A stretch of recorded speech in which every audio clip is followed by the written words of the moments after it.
Cracking, man. This is what I was waiting for, man.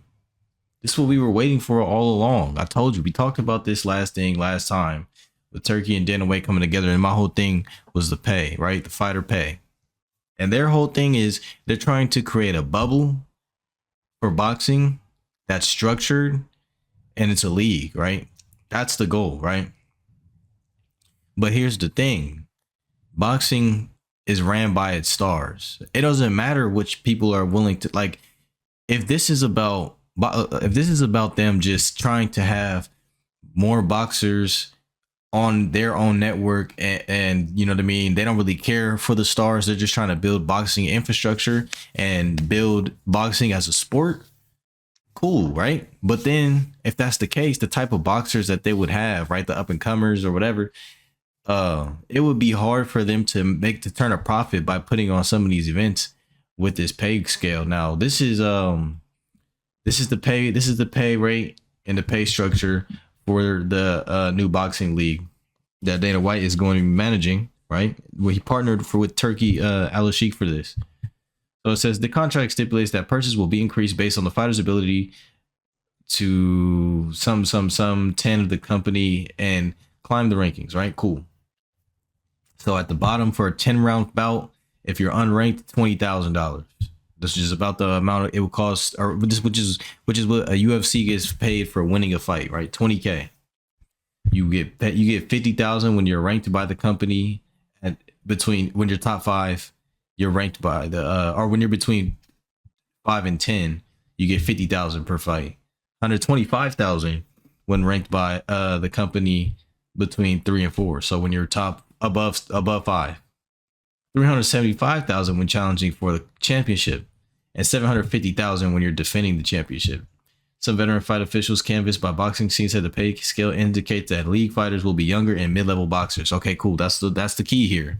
The key is that this is an avenue. Now I made a video a while ago where I was talking about how the art of building a fighter is in jeopardy because the networks are in peril. They're letting go their deals with these promotional companies, right? The only people that are really on right now is DAZN, because DAZN, Eddie Hearn, Matchroom, and DAZN is the network, but Eddie Hearn and Matchroom, they created their own network a long time ago, and everyone was like, oh, no one's going to be boxing on an app. Who wants to go on an app, right? But now you see all of the biggest fighters right now are signed with DAZN, except for the Tank Davis. So with them trying to basically create an avenue for up and coming fighters to build their careers up, right, and fight for titles, that, you know what I mean, they're going to be fighting for titles and things like that. Cool. Because boxing is the wild, wild west. I think that this is a W, but what I will say is this: Turkey is trying to. This seems like they're trying to get a bit of a monopoly on the game.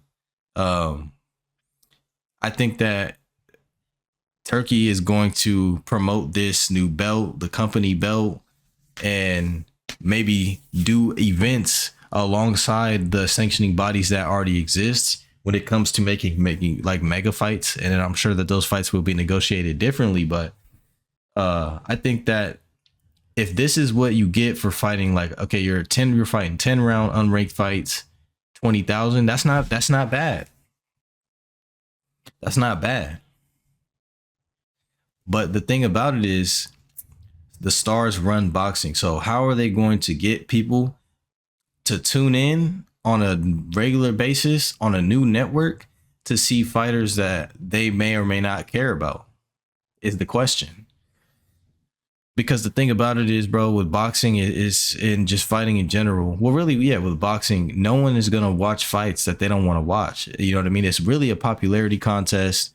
It doesn't really matter about how skilled some of these people are, because the boxing enthusiast makes up such a small portion of fight fans. Most casual fans, all they know is, you know, Tank Davis, Devin Haney, Ryan Garcia. Like, they know only a few people that are there carrying the sport. It was kind of the issue that the fighting game community has, where the competitive scene is such a small portion. But fighting games keep getting more and more boring because they're trying to make it to where it's just like super structured play style and it's competitive and all that type of stuff. But that's not what the people care to see. You know what I mean? People are going back to watch and play some of the most broken fighting games of all time because that's what's fun. People want to pay for what's fun. Better Biev and Bivol, as great of a fight as it was an important fight, but it didn't sell very much. You know what I'm saying?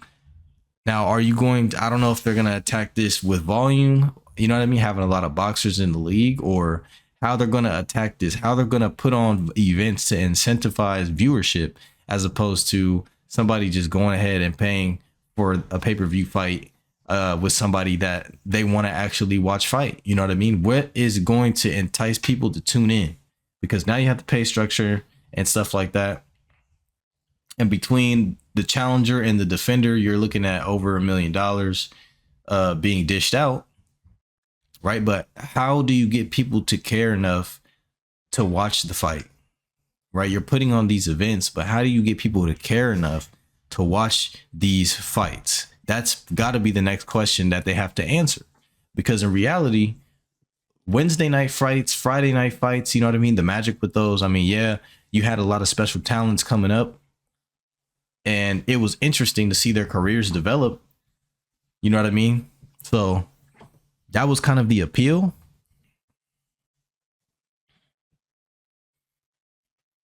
I don't know, man. You know, we'll see. We'll see how these people can incentivize anyone with a name to come into this sport, which I don't think that they will. They said it right here, is to be for younger and mid-level boxers.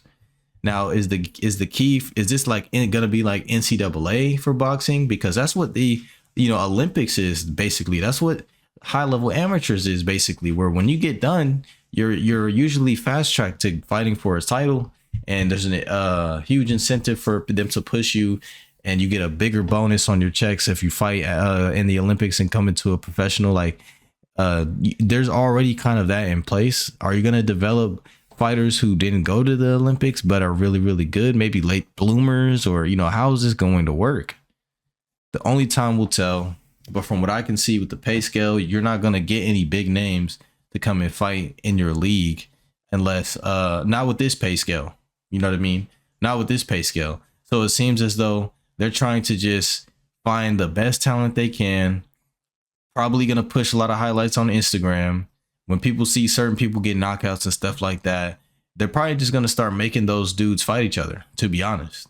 Because to those guys, payouts like these, 20, 50, 125, 30, 75, 750, if they're able to be active, that's 2, 3, really, if you fight 3 times a year, 10 round fights 3 times a year, you're making a livable wage. You can live in an apartment pretty much anywhere. You know what I'm saying? Off of 3 fights a year, fighting 10 rounds as an unranked fighter. You can live pretty much in an apartment pretty much anywhere in the US. So we'll see how people feel about it, whether or not they'd rather go and function with PBC and fight for the 4 belts, or if they're going to say, we want to fight for the TKO belt. And if they can develop talent and get a good pool of talent together that people want to see, if they can get some knockouts going, if they can get some stuff cracking and get the ball rolling, maybe Turkey and Dana, they might have something. You know what I mean? We'll see. But with that being said, leave your thoughts in the comment section. I'm gone.